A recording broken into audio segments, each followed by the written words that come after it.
When Hollywood inflates war, surprising misconceptions. More than 7 decades have passed since World War II ended, yet its appeal to the film industry and audiences remains undiminished. From the spectacular aerial combat scenes in Dunkirk with Tom Hardy, to the absolutely horrific devastation of the muddy battlefields where infantry soldiers fought in Saving Private Ryan, to the story of the courageous, conscientious objector in Hacksaw Ridge, and the heart-wrenching pain of Jewish people in The Pianist. These cinematic portrayals of war have left a profound impression. However, this resounding success has also inadvertently shaped some truths about war in the public consciousness, which, in reality, are merely dramatic embellishments tailored for the big screen. Reality is far more complex than what we typically see, where details aren't as neatly packaged as they are in films to create powerful effects.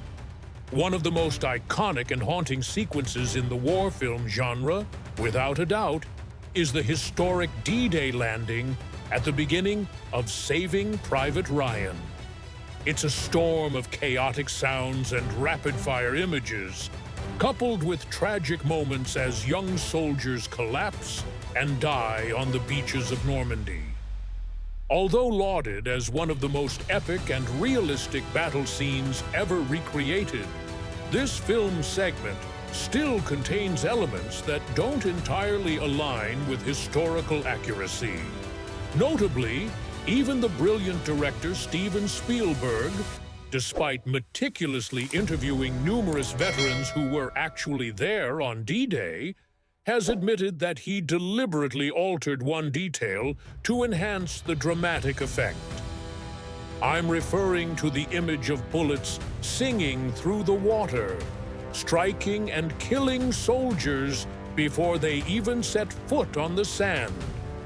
However, in reality, bullets do not behave that way in water.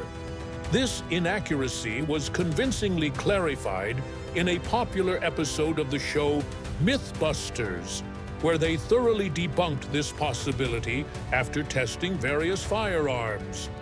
Professor Gregory Taylor, a scientist, explained that water molecules are much more densely packed than air, making water a far more viscous medium.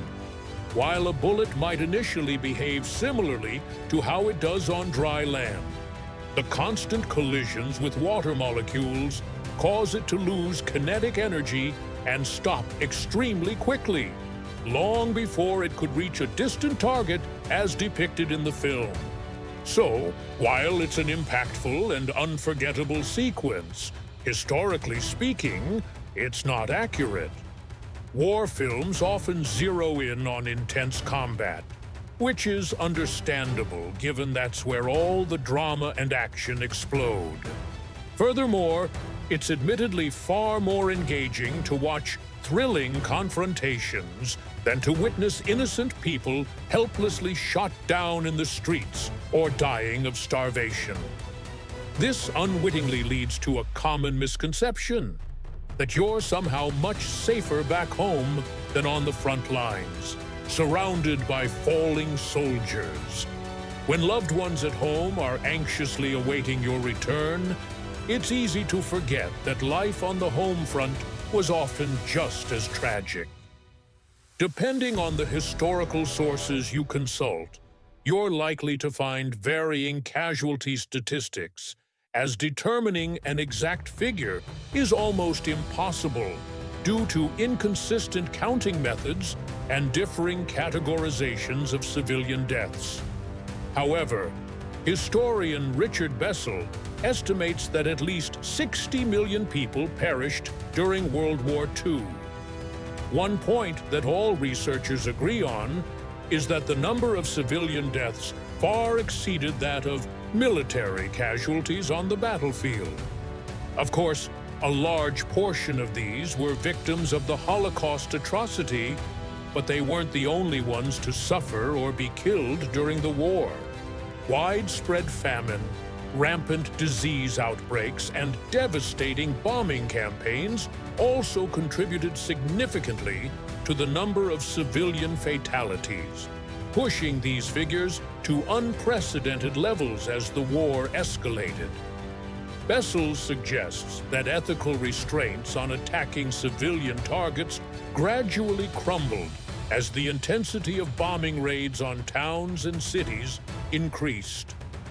A prime example is the atomic bombings of Hiroshima and Nagasaki, which claimed the lives of approximately 260,000 civilians instantly, with countless others enduring severe health consequences later in life due to the initial explosion's effects. There was even a man named Tsutomu Yamaguchi, who, both fortunately and unfortunately, survived both the Hiroshima and Nagasaki blasts, escaping from both cities relatively unscathed. His story is an incredible testament to luck amidst disaster. Overall, World War II represented a brutal and unprecedented assault on civilian life globally. The Soviet Union was among the nations that suffered the most severe losses, with nearly half of all war deaths being Soviet citizens. However, the situation in China was arguably even more tragic.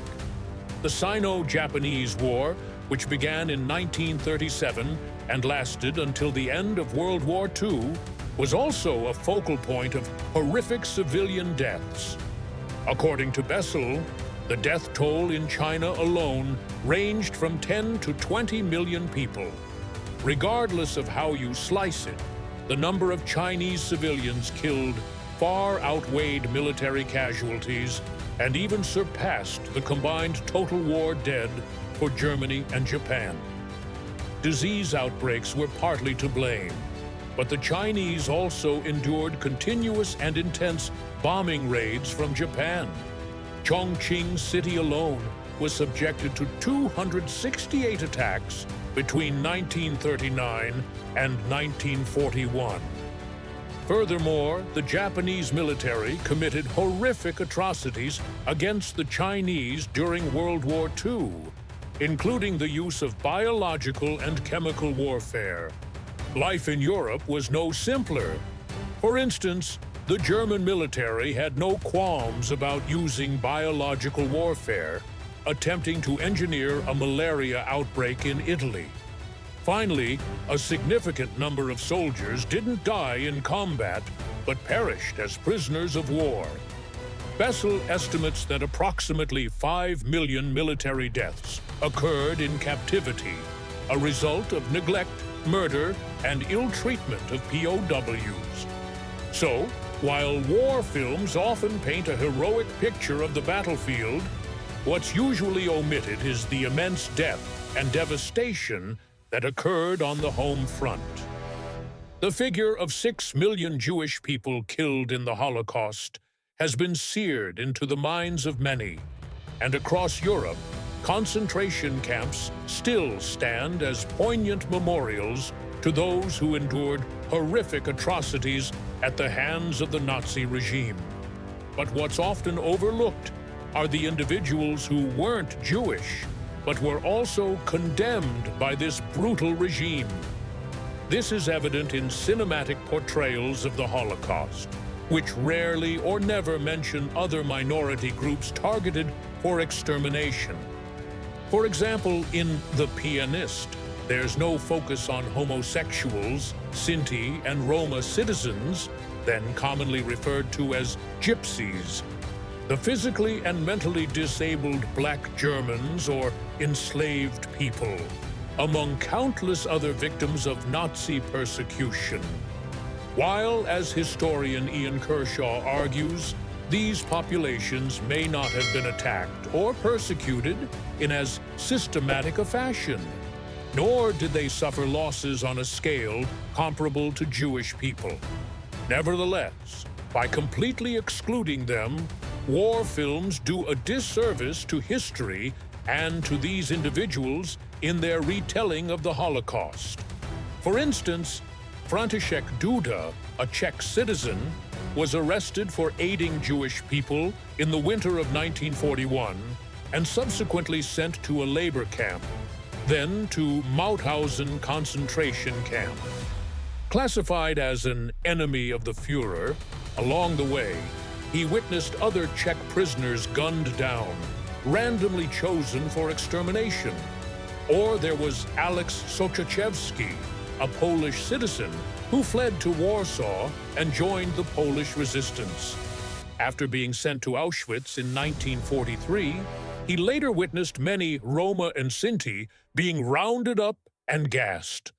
These are just two of many non-Jewish individuals who found themselves in concentration camps, and countless others did not survive to tell their tales. The precise number of other victims in the Holocaust remains unclear. The renowned survivor and self-proclaimed Nazi hunter Simon Wiesenthal once claimed that the number of non-Jewish victims reached 5 million, but many researchers have since debunked this. The prominent Holocaust historian Yehuda Bauer even asserted that Wiesenthal himself told him he had made up that figure. Others, like American professor Michael Berenbaum, suggest this number stemmed from Wiesenthal's broader, more universalist definition of the Holocaust. Regardless of the exact figure, these non-Jewish victims still deserve to be remembered. Kershaw estimates that of the 1.1 million people murdered at Auschwitz, for example, 100,000 were non-Jewish. While not a comparable number, that still represents 100,000 human lives lost.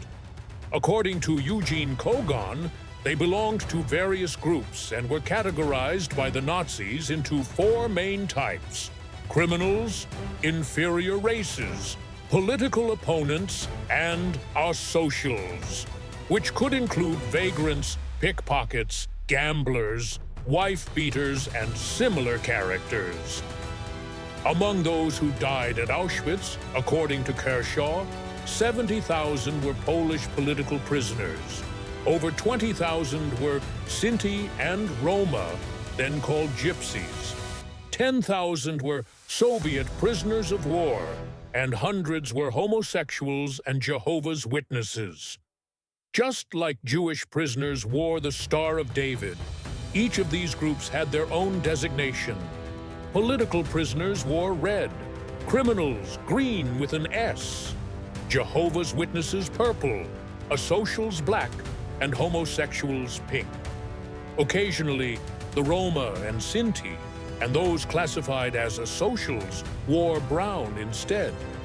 The Star of David may have been the most prominent symbol, but under the Nazi regime, countless people suffered. And while war films can be bombastic, entertaining, and heartbreaking, they often capture only a small snapshot of the full, brutal picture.